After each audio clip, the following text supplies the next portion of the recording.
This is Life on Wax with Ted Jr. I got my special guest here today, Miss Tishaura Jones. Everybody say what's up, Tishaura. Tishaura, hey. say everybody else. Hey, y'all. How's it going? She is the current treasurer right here in St. Louis City, and a pretty dope sister to get to know, man.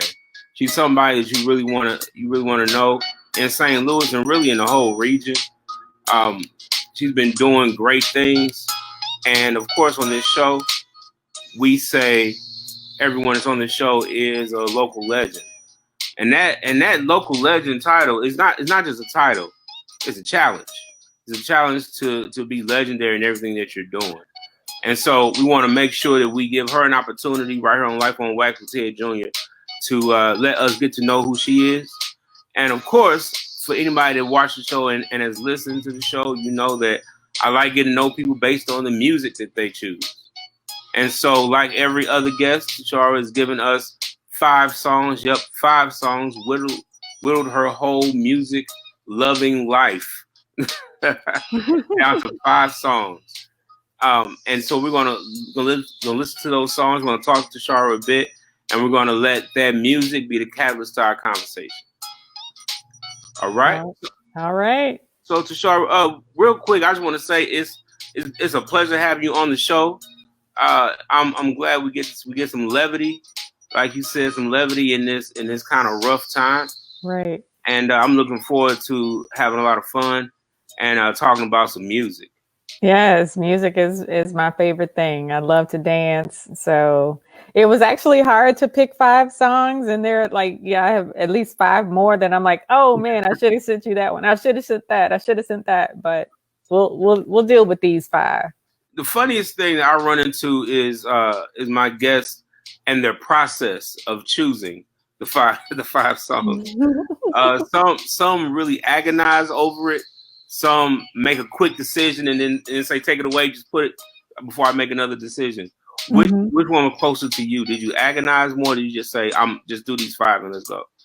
I kind of was like, let's just do these 5. It came from a playlist that I play, pretty much every day. I call it my Get Hyped playlist. Okay. So I picked 5 songs from there. Well, that sounds good.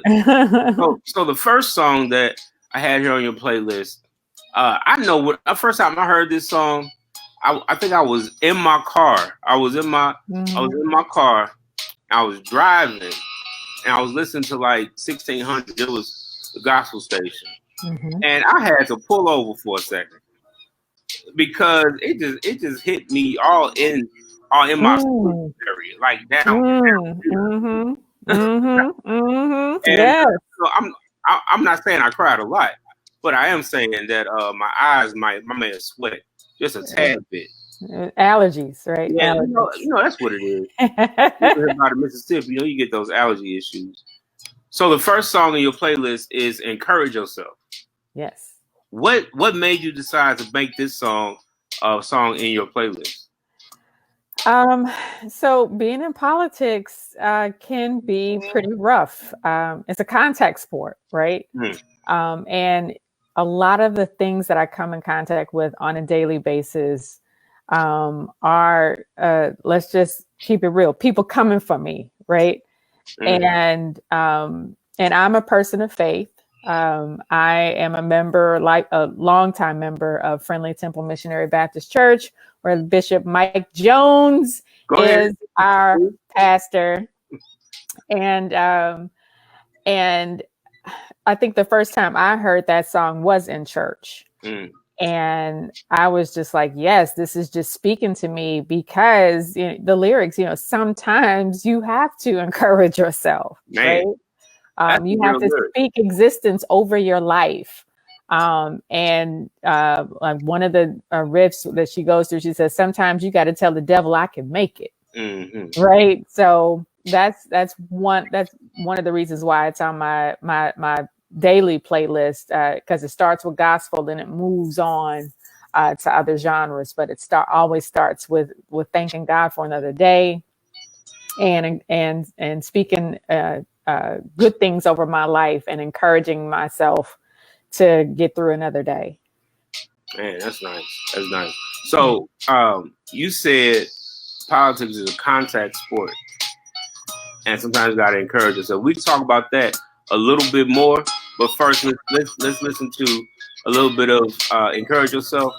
I tell you, that song, "Speak Over Yourself," right? Encourage yourself, boy. Yeah. Amen. Let the church say amen. right, boy. Well, Yes. I know I've been in places in my life where that encouragement, that I had to reach down deep and remind myself Hello. of who I actually am, and bring that back to encourage me to move forward. And I can imagine in your life, you know, from early to now, you've done that 1,000 times. What was the last time that you can remember that you had to kind of reach to that place and kind of reach in and encourage yourself in a real way? When I was running for mayor. That was a really rough race. We had 51 debates in the span of 8 weeks. Wow. Or forums, right? So, you know, and sometimes they were 2 to 3 a day. So you're repeating that same information all day, every day, 2 and 3 times a day. And it takes a lot of courage to call people that you don't know or that you do know and ask for money, ask for volunteers, ask for favors. And people don't realize how hard it is to be a candidate because you are literally out selling yourself to strangers on a daily basis. And they aren't always, you aren't always met with, you know, kind words or kind gestures, you know, and just getting, and people realize they forget that we're human too. That old saying that words don't hurt. Well, yeah, they do. They do. And just having to go through being attacked on a weekly basis by our local paper's editorial board. They kept writing things about me or about that I filed bankruptcy. I'm like, who hasn't? Or that I've, you know, I hired an ex-felon. Who hasn't hired someone who's had some issues with the criminal justice system? And that's what our criminal justice system is supposed to be for, right? Redemption. You either believe that people are redeemed and deserve a second chance, or you don't. True. So I had to, you know, really, dig deep and consider and keep encouraging myself on a daily basis during that race. I'm telling you, I was not in St. Louis at the time, but I followed that race I was on online looking at the paper, mostly St. Louis American, shout out. Looking at the paper trying to say what's happening and why are all of these people running against this woman? She's already she's already shown herself to be dope as a treasurer. Why are we having this fight? Well, you know, the question I get asked over and over and over again is that why couldn't you all sit down and talk? And, you know, couldn't y'all come to an agreement? Because let's be honest, white people do it all the time, right? And those conversations were had both collectively and individually. And at the end of the day, the only thing that happened was State Senator Jamila Nasheed decided not to run, but the men decided to stay in. And, you know, and 888 votes is what it is. You know, I took a lot of, well, I just say I was angry about that.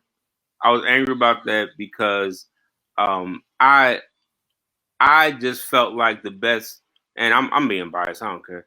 I felt like the best candidate out of everyone was not one of the guys. and even when Senator Nasheed was in the conversation, I still felt the best candidate was not like all the guys. I'm like, what are you doing, man? What are you doing?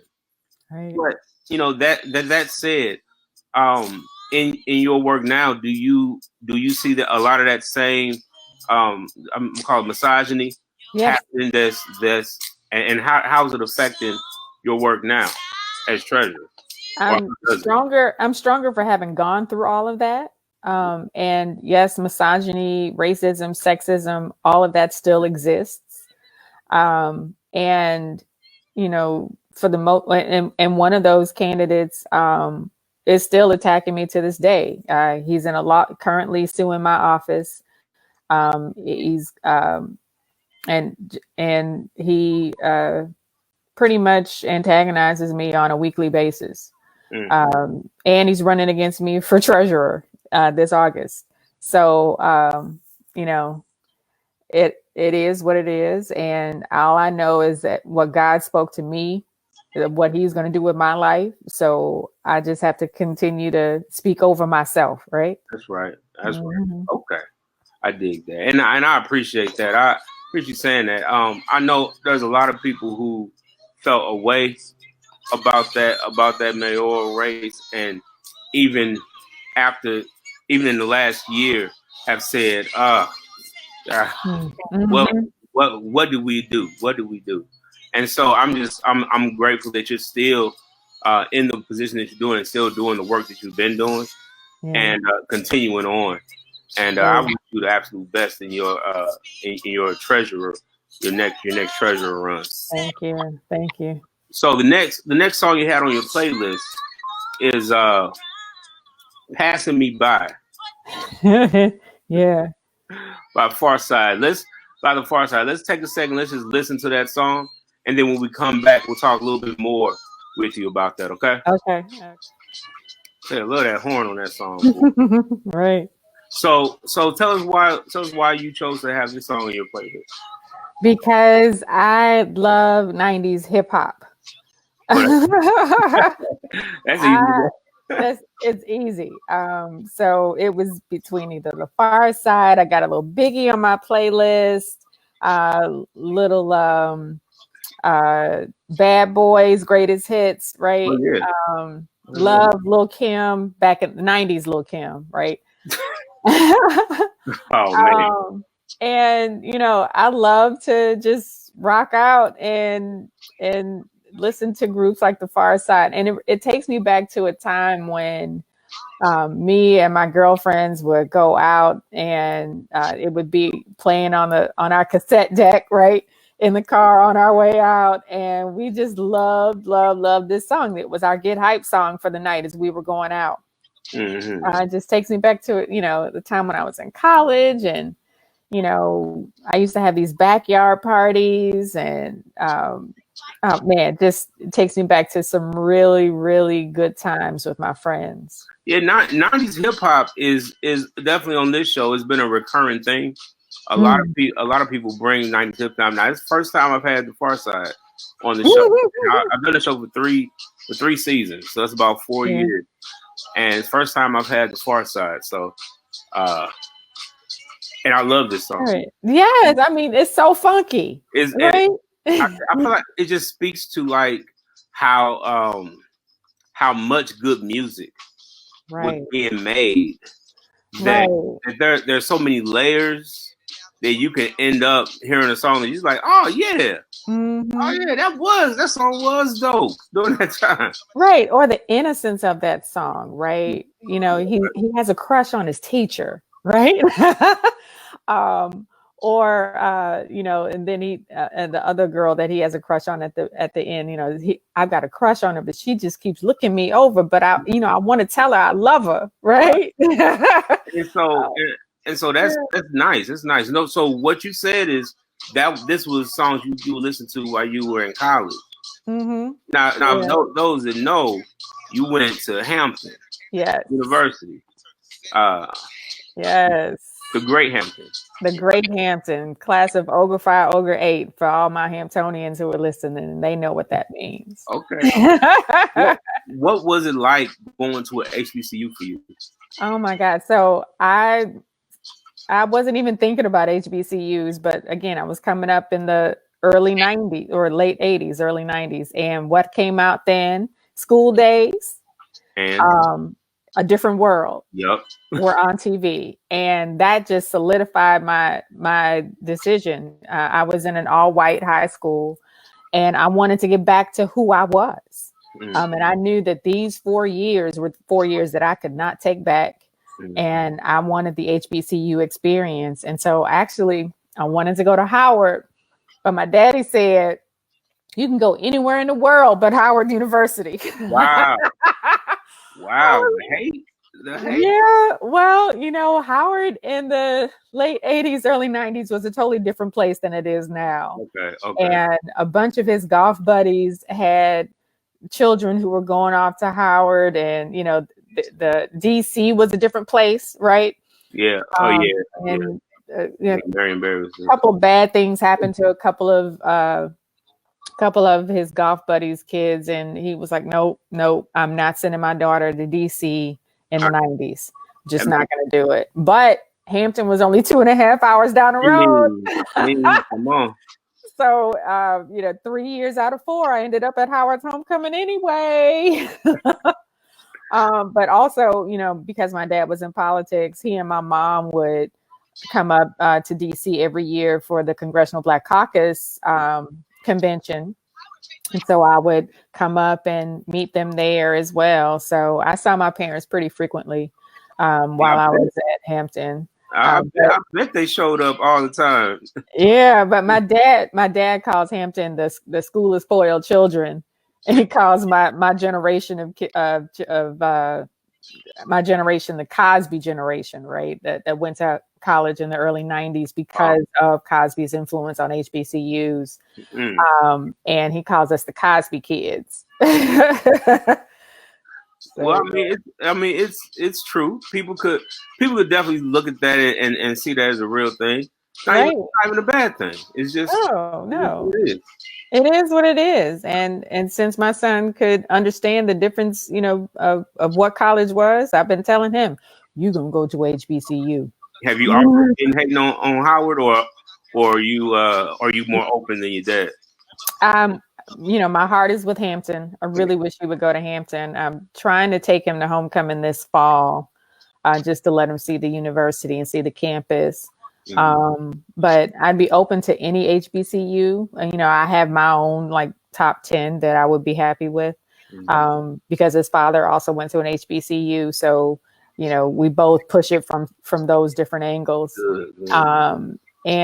So, you know, I just hope that he considers that, because it's a really important part of his life. And I think that he would benefit from having Black teachers and a university full of people that look like him, who he's competing with, that, you know, that are just like him. Right.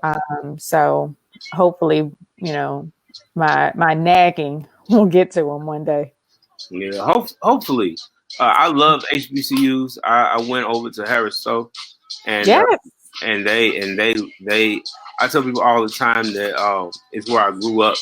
I was able to really grow up and become a young adult there. And I feel like HBCUs kind of push you there. They push you toward growing up a bit. They do. Yeah, I used to be a professor at Harris Stowe. Oh yeah. Yeah, I was on adjunct faculty. Yeah. So you said so I didn't know this, but it's good to know. So your dad was involved a lot into politics. Mm-hmm. Is that what pushed you to kind of get into being a committee woman and all of that? Eventually, I didn't really want to be a politician initially, but you know, there are things that are within your genetic makeup and your DNA that you can't deny, and I cannot deny that I am my father's child.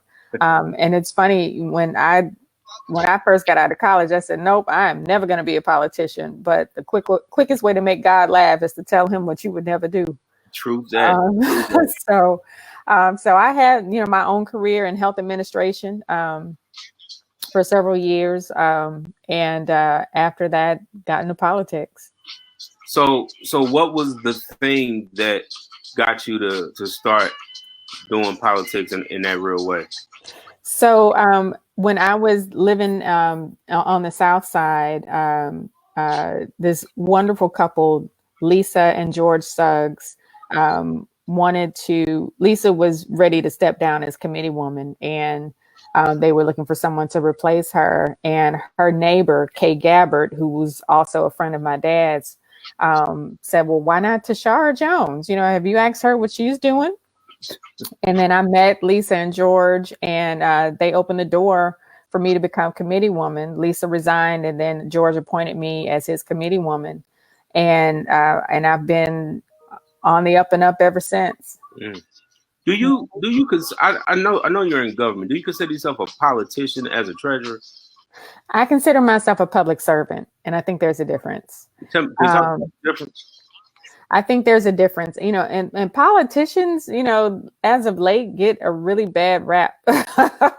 True. And it's and that connotation implies a really sort of seedy individual, right? And I consider myself a public servant because I'm here to serve.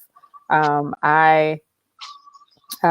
even when we're stuck in our homes, I'm always thinking about other ways to connect people, other ways to serve.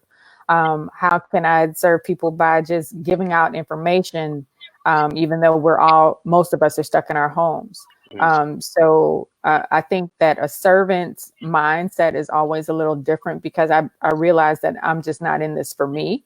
And that I realize that I have a great team of people working with me, not for me, but with me, to make sure that the office continues to run and continues to serve people as well. So I just bring that mindset to my work on everything that I do. I appreciate that. That's real, and I'm glad you said that because I'm definitely one person that when I say politician, I often say it with that with a politicians. If you so my friend, your friend Terry, he laughed at me all the time because I'm always saying to him, man, you politicians. Yeah. And Terry's another one. He's a servant. Yeah, he's definitely a servant. He's definitely a public servant, and but I don't know. That's ingrained. So I hope I can continue to run into more public servants that kind of change that tone of my speech when it comes to folks that work that are elected officials. Thanks. So Tishaura, you're giving me some good songs in your playlist, right? Mm-hmm. And the next song is still a really great song. It's a great song. But it definitely took a turn. I felt like I was riding down a road, and then all of a sudden I kind of veered left. Now, because I just wasn't expecting it. And that's the song Bodak Yellow from the Great Philosopher Cardi B. Right, the Great Philosopher Cardi B. So what brings the song to your playlist? Oh, so just like the first song in my playlist, right?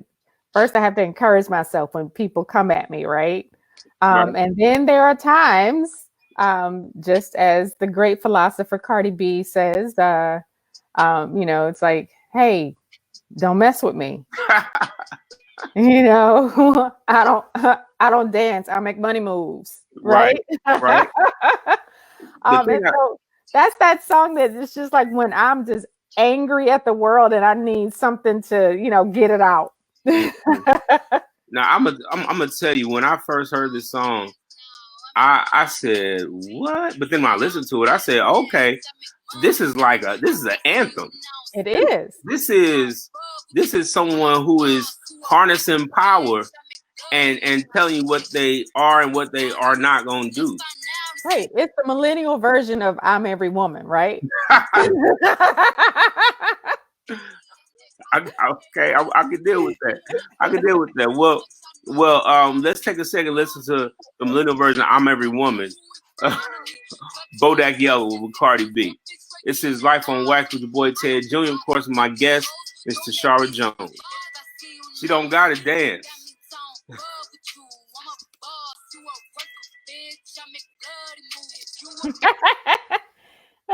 Love it. I love it. I love it. I love it. That's somebody completely sitting within their excellence and not allowing anybody to determine what they are, what they gonna do. Nope. And nope. and you know what I wish? I wish more of us would have that energy. Mm-hmm. You know, a lot of people want, what's the thing? A lot of people like want to be looked at as humble, and you know they want to be looked at as, you know, I'm just doing. No, you're more than just. You are this dope individual. In my opinion, you need to be free to speak on it. Right. It's being genuine. Just be genuinely who you are. Be authentic, because, you know, there are enough fake people in the world. True. Or people trying to be somebody else. And I'm going to be me. I'm going to be my authentic self. I'm unapologetically Black. And that's the way I show up every day. That's what's up. So this song is almost directly to anybody that has that's hated on Cardi at some point. Do you feel like you? Well, I'm sure we talked about this a little bit earlier, but how do you handle people that's like haters when it comes to the work that you try to do, or do you even consider them? I used to. You know, when I first got into this, I would be, my feelings would get hurt. I would go home and cry, and you know, my dad is straight old school. He just said, he calls me Shug. He says, Shug, I need you to do me a favor. Go home and take a bath in Epsom salt, because you need some thick skin, right? Okay. To be a part of this game. Mm-hmm. And I was watching, I watched the daily briefings from Governor Mario Cuomo, governor of New York. And he was talking about the meeting he had with the president today. And he was like, look, if you don't want the political heat, then stay out of the political kitchen. That means don't run for office. Mm-hmm. And, there are times when, my little feelings get hurt, but, I just keep my eyes on the prize, right? They don't bother me anymore. Just like Cardi B, I don't let these bother me. I mean, you can say it. Don't worry. Yeah. Oh, okay. Yeah, that's right. We're not on the radio. We're on. I don't let these hoes bother me anymore, because they're not paying my bills. Mm-hmm. They don't have anything to do with what happens on in my household. And then again, keeping my eyes on the prize, meaning keeping my eyes on my future, knowing what God has already spoken to me about what he wants me to do in this life, in this city, are the things that I stay focused on. So in that vein, what is a thing that you understand that is a goal for you and doing for the city?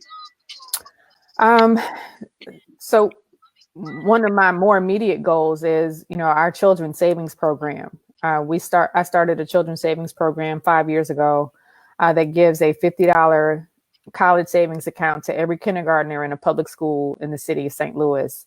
And we raise money to watch those accounts grow by giving them incentives such as attendance, match savings, and their parents participating in financial education courses. And I started this program because research at Washington University shows that children with less than $500 saved are 3 times more likely to go to college and 4 times more likely to complete college than children without saving.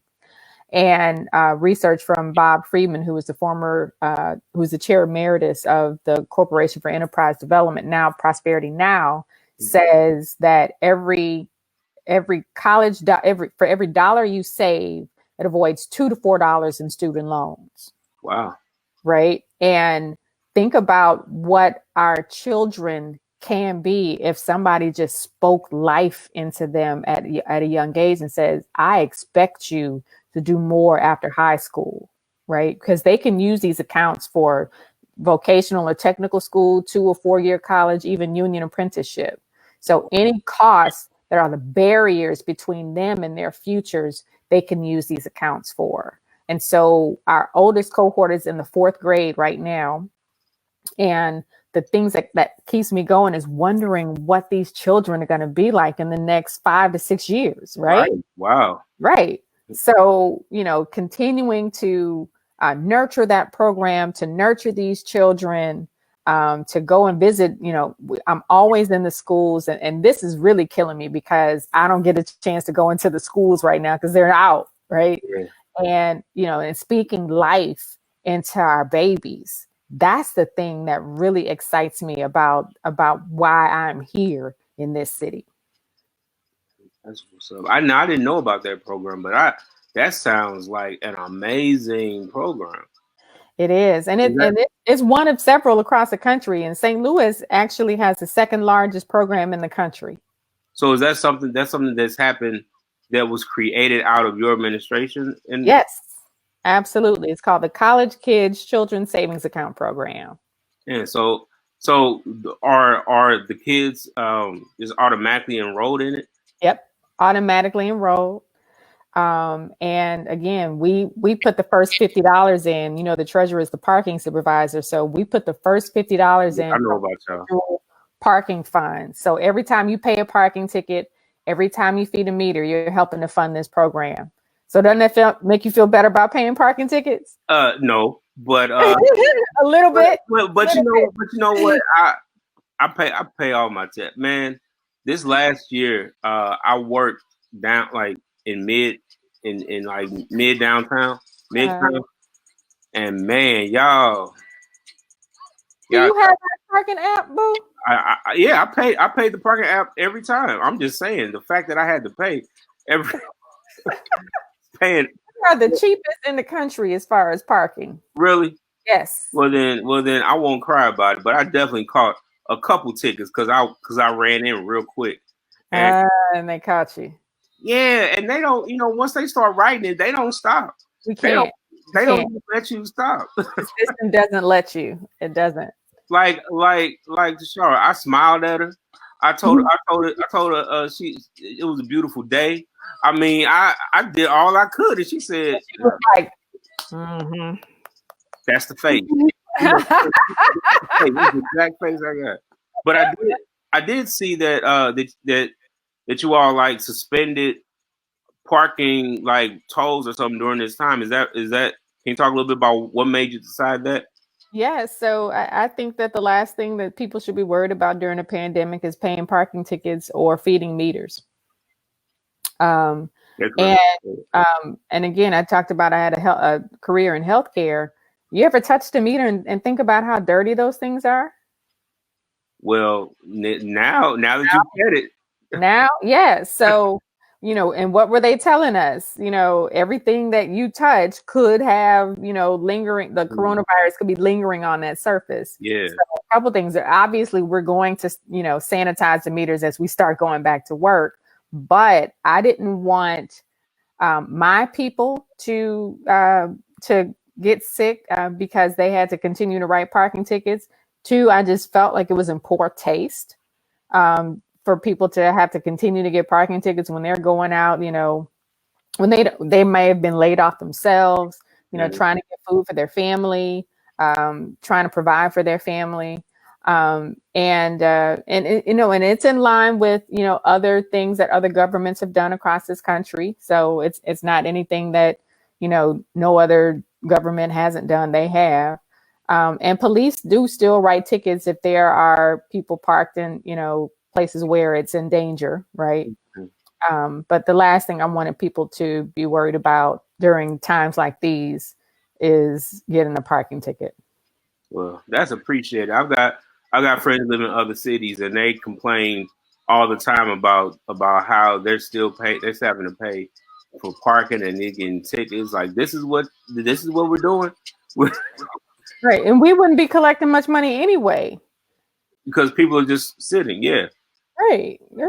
That's appreciated. And that's that common sense stuff that I think sometimes doesn't show up in all of our elected officials' decisions. I used to say that the most logical answer is never the correct one when it comes to government. Oh, now that might upset somebody. That might hurt if you feel. that might be a toe stepper right there. Well, we're gonna get back into your playlist and into this next song. It's Womack and Womack, Baby, I'm Scared of You. I saw you just kind of go to another place when I just said that name. Yes. Oh my God, I love that song. Tell us about that place you just went. Oh, it's a love song, right? And I think that, and I love duets. I love R&B, especially again 80s, 90s, 70s, 80s, 90s, right? R&B.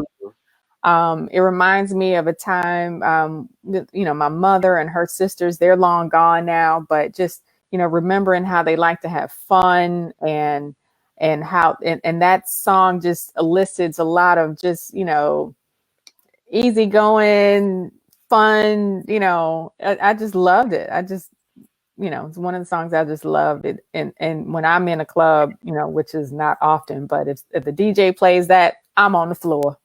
I'm pushing people out the way. I'm on the floor. Let's go and get you on the floor. Right. I'm on the floor. And it's a perfect two-stepping song, isn't it? Yeah, let's get you on the floor then. Again, I got this laptop on my lap. Baby, I'm Scared of You, Womack and Womack, right here on Life on Wax with Ted Jr. Yeah. Yeah, she's pragmatic. She's laying it down. You get your two-step on real quick? I did. I got my couch two-step on real quick. But you listen to the lyrics, and I love to listen to lyrics of songs, right? Obviously, yeah. And you hear what she's saying. She's saying to him, like, "Hey, look, I don't play. If we're gonna do this, we're gonna do this for a while. We're gonna be in this. I don't, I don't play around." And I guess that's kind of how I feel about relationships, even though I'm not in one right now. But so if you're gonna step to me, come correct. Come correct. and if you're gonna step, come correct and come for good. Don't just right. Exactly. So all the fellas that's watching that might be interested, just check on yourself. Check in with yourself first, because check yourself. Yeah, she's not playing. So that was a great song, a great duet. What's another duet, or what was your favorite, if not this song? What's your favorite duet that you heard or song? Oh, was it Eric Benet and Tamia?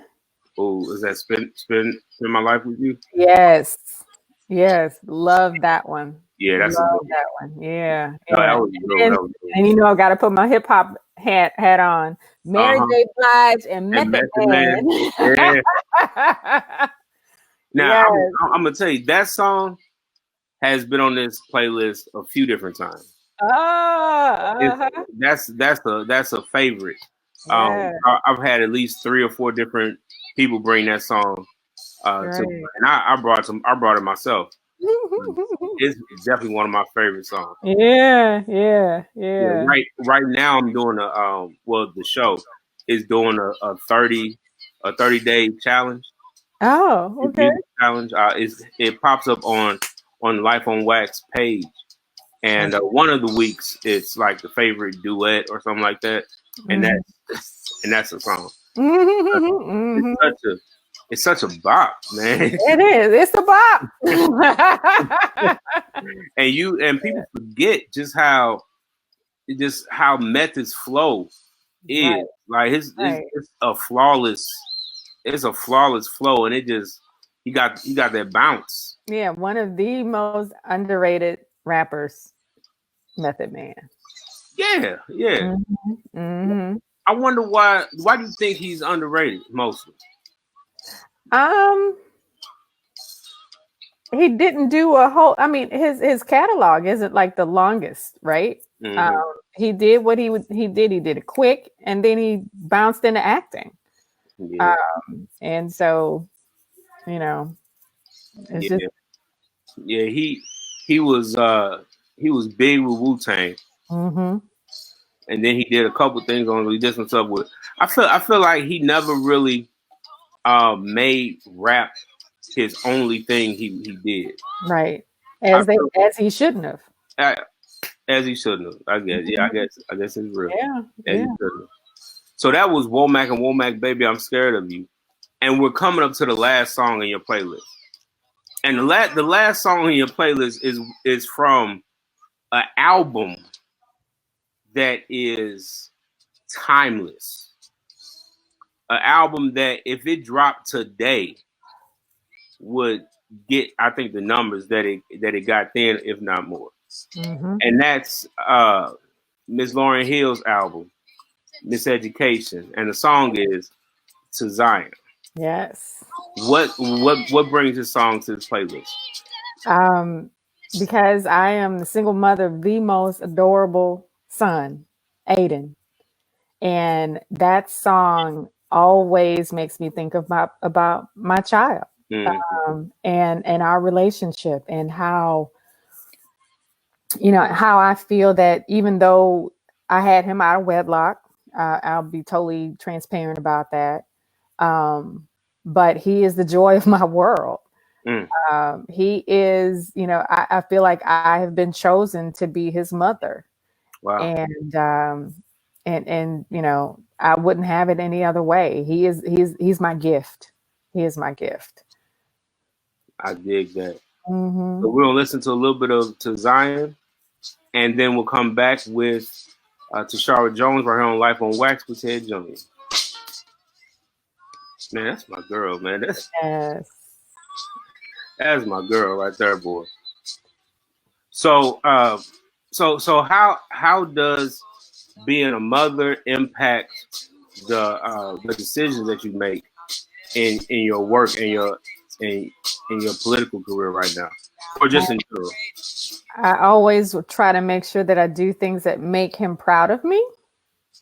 And I don't want him to look back at anything that I've done in my career and be like, "Ooh, mama, why'd you do that? That wasn't cool." And that's also why I fight so hard for children and their futures, because even though he is blessed and privileged to have a mother that can provide for him, a lot of our children don't. Or they don't have those options. And that's why I started this program, because I want our children to have options. The same options that he has, right? And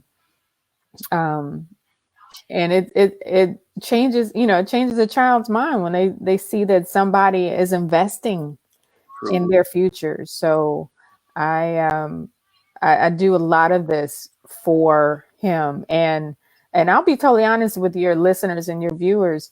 I got pregnant like right before I made a move from being committee woman to running for state rep, and I almost didn't do it because I got pregnant. Wow. So just like Lauren says in the song, look at your career, use your head, right? But I used my heart, and I decided to go through with the pregnancy and keep him, even though there were a couple of people who were trying to convince me to do otherwise. I'm sure there's more than a couple. No, we won't talk about those people. Yeah, let's not bring them up. Yeah, I can imagine. I can only imagine the heaviness of that decision. It was very heavy, and but I always knew that I wanted a child, right? And I had him when I was 35. So I had done, pretty much everything I wanted to do by that time. I finished school. I was making good money, so I was at a point where I could provide for him, whether his father chose to help or not, which he does now. And I just felt like, it changed my viewpoint of how I looked at legislation when I went into the State House. He went with me for the first 2 years. So there would be nights where we would go late and he would be sitting right there on my lap or on somebody else's lap, right? Because what happens when you're in when you're in a collective body like that, everybody's children get kind of passed around, and you end up having like 192 uncles and aunts. That's nice. So that was pretty much, having him just totally change my viewpoint on the legislation I pass and I support and the things I advocate for. So what's something that you've learned from him since he's been around, and maybe since he's been a little older? I've learned to love unconditionally. Didn't always, not that I didn't unconditionally love my parents, but that motherhood thing, it didn't quite click right when he was born, even though I knew he was coming. I was like, who is this little thing? Oh my God, I'm responsible for this little person. But when I say love unconditionally, like there are days when he just, really gets my goat and just really pisses me off. But he's my child. And, and to be able to really love unconditionally means that you love people even though you are upset with them. True. Right? Or disappointed with them. And being disappointed in is a lot tougher. Yeah. As a son whose mother was disappointed at times. Yeah, it's tough. It's tough. So, but he's my little man. He's my little man. There we go.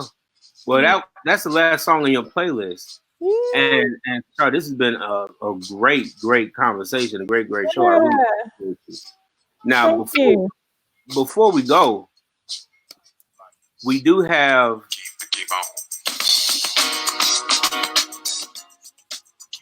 just 3 more questions. All right. And they're questions that I ask every guest, no matter what. And they can be a little tough. So prepare yourself. So first question. Now you're making a collaborative song.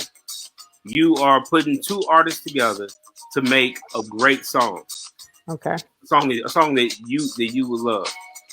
What 2 artists are you picking to make that song? I'm picking Jill Scott and Stevie Wonder. Oh wow! Oh. Now that's good. That's good. It's funny. My last guest picked Stevie Wonder, and a woman. So that's dope. Okay, I think that'd be a good song. That'd be a dope song. All right. Second question.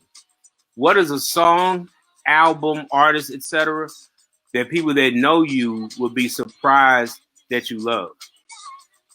I think the Cardi B song. Okay. They'd be surprised that I like Cardi B. But as she has shown, she's got a really good understanding of our political system, right?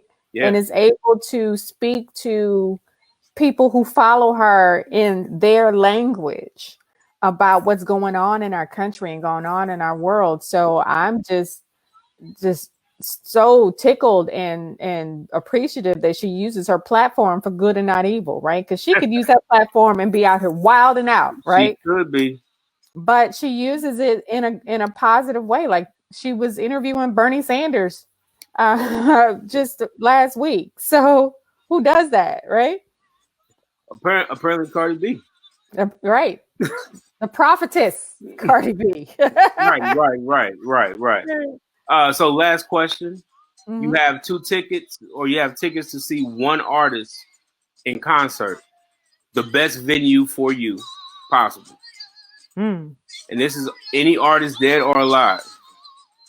Who are you going to see? Who am I going to see? I'm going to see Donny Hathaway. Ooh. Mm-hmm. Okay, what's the first song you want to hear him do? You can sing a little bit if you want to. No, A Song for You. That's the way the piano comes in. Mm-hmm. Yeah. Because I've seen Stevie live. So since I've seen Stevie, Donnie Hathaway. All right, amen. I could dig. Yeah, I'm an old soul. Hey, you know. So Tishaura, thank you so much for being on the show. Is there anything that you wanna that you wanna give or say to my listeners and people that's watching before we go? Yeah, I want your listeners to know and to remember that politics is everybody's business. Okay, so that means that things that happen on the national, state, and local level, you really need to pay attention to because it has an impact on your day-to-day lives. And local politics, especially, has more of an impact on your day-to-day life than national politics. You know, elections 9 miles away are more important than elections 900 miles away. So remember that when local elections come up, like school boards, like your city councils, your county executive is on the ballot this year. Your treasurer, I'm on the ballot this year in the city. Your sheriff, your circuit attorney, all of these offices have a huge impact on yours and your children's day-to-day life. So please, please, please, ma'am, please, sir, pay attention to local politics. It's everybody's business. Awesome. Is there any way people can contact you? Yeah. I'm on all of the social medias, and the internets and the interwebs. I'm on Twitter at Tishaura, Instagram also at Tishaura, and also on Facebook, Treasurer Tishaura Jones. All right. Well, I want to thank you so much for being a part of the show. Thanks for having me. This was fun. My cheeks hurt from smiling so much. It makes me happy. And I want to thank everyone for listening. Of course, you can always check us out right on Spotify, Life on Wax with Ted Jr. And you can hear all of our previous episodes on there. Also, check out our playlists from season 1, 2, and 3 right on Spotify. Thank y'all so much. Have a good one.